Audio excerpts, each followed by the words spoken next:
They say time doesn't heal everything. It just teaches your heart how to hide the pain better. For Anna and Michael, that was true. Years ago, long before life became what it is now, they were just two young souls in love, wild, hopeful, and full of dreams too big for their small California town. It was the late 1980s. He had an old red Chevy and a camera that barely worked. She had paint-stained hands and eyes that could see beauty in anything. They met at a college art fair. He was taking photos. She was hanging her first paintings. He asked if he could take her picture. She laughed and said, "Only if you make me look interesting." He did, and somehow, that moment became the start of everything. For 3 years, they were inseparable.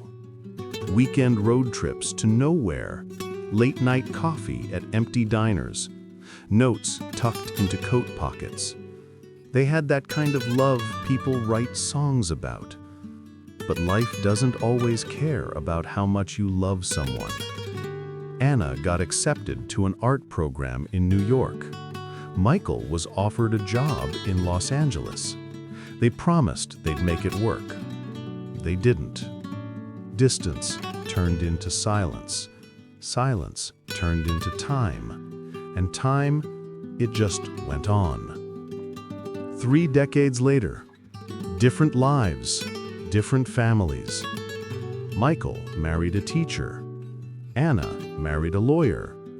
Each had one child, a son and a daughter, who somehow, without knowing any of this, found each other. Their names were Eli and Grace. They met in college, just like their parents once did.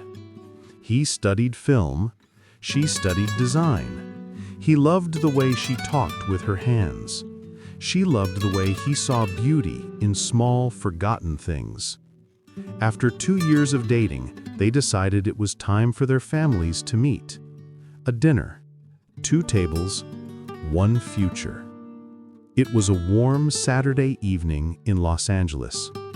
Golden light poured through the windows of a small Italian restaurant downtown. Eli was nervous. Grace smiled and said, "Relax, they're going to love you." Then, the door opened, and both families arrived almost at the same time. 4 people, 2 pasts colliding.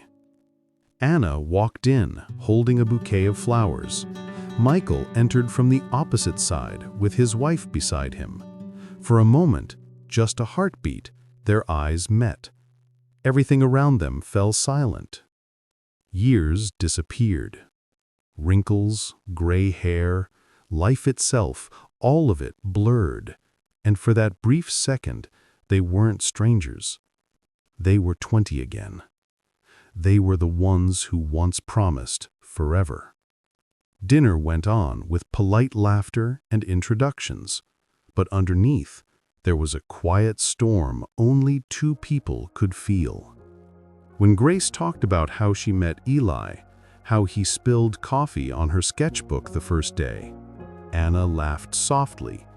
Michael laughed too. Their laughter overlapped, and both froze for a moment, realizing how natural it still sounded together. Later that evening, Grace went to the restroom, and Eli went to pay the bill. For a few short minutes, Anna and Michael were left alone at the table. The silence between them felt heavy but familiar. Michael spoke first. "Didn't think I'd ever see you again." Anna smiled. "I used to wonder if I ever would." He looked down at his glass. "You look the same." She laughed quietly. "You need new glasses." They both smiled, carefully, as if the past might hear them. Then Anna said softly, "Funny, isn't it? Our kids found each other, like the universe wanted to finish something we couldn't." Michael nodded. "Maybe it's fate giving us a kinder ending." Their eyes met again. No anger, no regret, just that deep, familiar ache that only first love leaves behind. Grace and Eli returned, talking about wedding plans. Anna and Michael looked at them and smiled, not because they were over the past, but because maybe, through their children, it had finally found peace. That night, after everyone said goodbye, Anna stood by her car, staring at the city lights. Michael walked past, heading to his car. He stopped, turned. Their eyes met one last time. No words, just a small nod, the kind that says, "I remember, and I'm glad you do too." She smiled, he smiled back, and they both left not to rewrite the past, but to finally let it rest. They say some loves don't die. They just learn to live quietly in the eyes of those who come after.